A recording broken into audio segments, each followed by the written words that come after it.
Hey everybody, what's going on? This is Matt, and today I wanted to talk about language learning maintenance and practical language learning maintenance, and really kind of all the different areas around this topic because it is something that comes up quite a bit, and I think it's important just to think about this topic, especially if you're going to go learn another language or you're going to quit at some point and just kind of do something else. So when we talk about language learning maintenance, I think that for the most part, what people mean by this is, how do I, maintain the language that I've learned?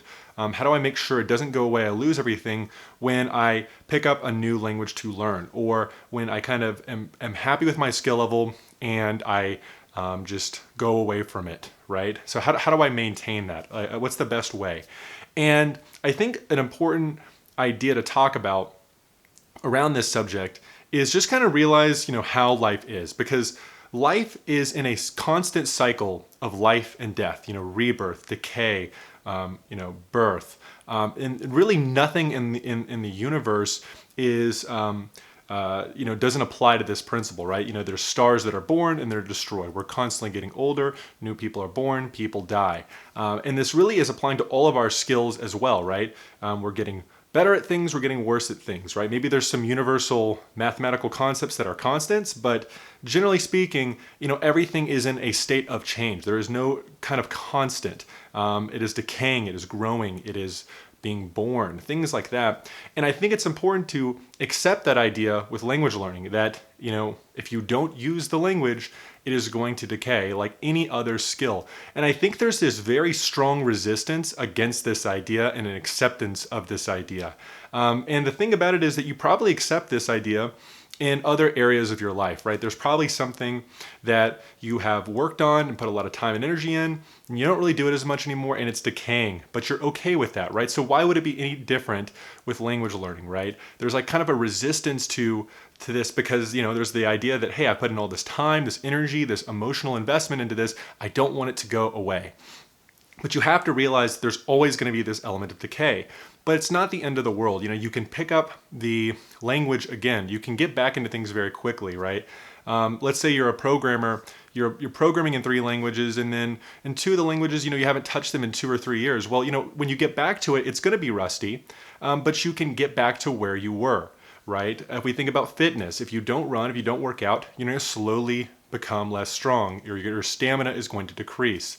If you don't do a certain activity or a certain skill, it's going to get worse, but you can pick it back up. You've learned all these things, you can pick it back up, but there always is going to be this decay, especially if you don't use it. So I think that the first thing to just think about is you got to accept the idea that there's this decay, and it's really present in the entire world. And I think it's fruitless to just try to resist this idea. I think it's very important to just kind of think about setting the tone for everything.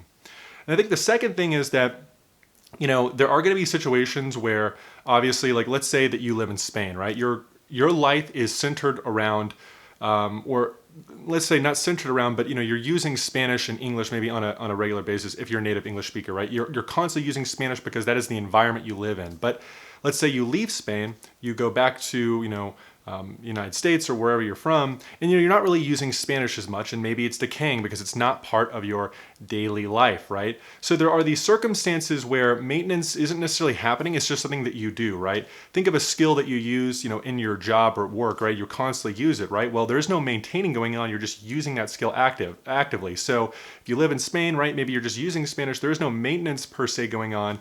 You are getting better at the language, you are maintaining it in a sense, but it's just part of your life. But let's talk about maintenance not in those situations where you're not living the language or something along those lines. You're going to learn a new language and things like that. Well, I think that a big mistake a lot of people make is they think, how do I maintain this language? But in reality, there's nothing to maintain. They're still learning the language. I think that this can happen a lot with dabblers where they learn a language for a little bit and then they go, well, how do I maintain this language? I want to move on to the next. Well, you're still learning the language, right? There is no maintenance going on. I mean, and to some extent, there's always maintenance. Even if you are at a low skill level, there is something that you can maintain. But really, maintenance is disguised in the idea of learning, right? You still have much to learn. There's still learning going on.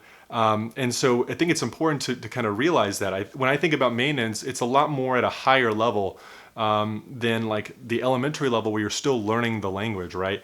You can say, oh, I'm going to put 30 minutes in every single day to maintaining this language, but really you're just learning the language for 30 minutes while you move on to the next task or thing that you want to do. So I think it's important to just realize that sometimes that maintenance can be kind of guised as this, learning the language still, right?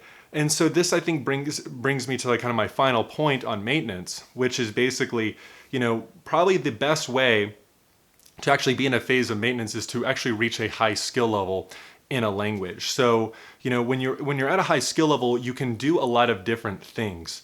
You can use compelling content to maintain your language. You have a lot of flexibility about what you can do. It's not to say that there's, not more that you need to learn, right? We can always get better. We can always learn more.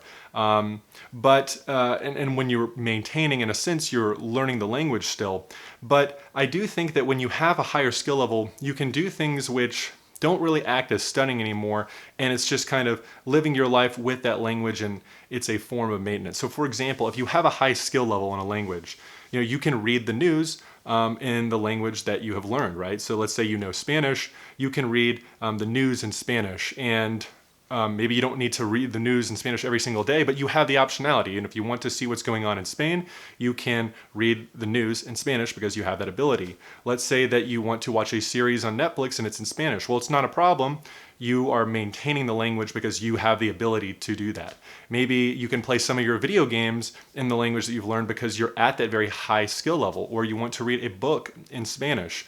So when you have a high skill level, you have the flexibility to do a lot, right? Because you can read, you can listen to audio content. It's really, not a ordeal. It's not this huge task. There's not like hardcore learning going on because you can just do fun, compelling activities to maintain the language. Now, that's not to say that you won't necessarily degrade a little bit, right? You have to use the language to maintain that high skill level, but I think the best way to approach maintenance is to do fun and compelling activities and to try to incorporate that in your life, right? Like if you want to read the news and you can do it in Spanish, well, you have that optionality now, and you're not really necessarily investing time into language learning, but rather you have this skill that you can use in the context of enjoying Netflix shows, video games, reading, etc. And so I think that's really critical. So the key point here is that maintenance, I think, is probably best served through compelling content means or through a high skill level. I think that's just kind of important. Even if you lose the language a little bit, you get rusty, you can always go back to it. You can pick it back up. Just think of, language learning as any other skill that you might have learned in the past, and you're going to go back to it. You're a little rusty, but you can pick up back where you left off, just with a little bit of time and energy. So that's kind of what I had to say on maintenance. Let me know what you think, and I'll see you in the next video. Take care.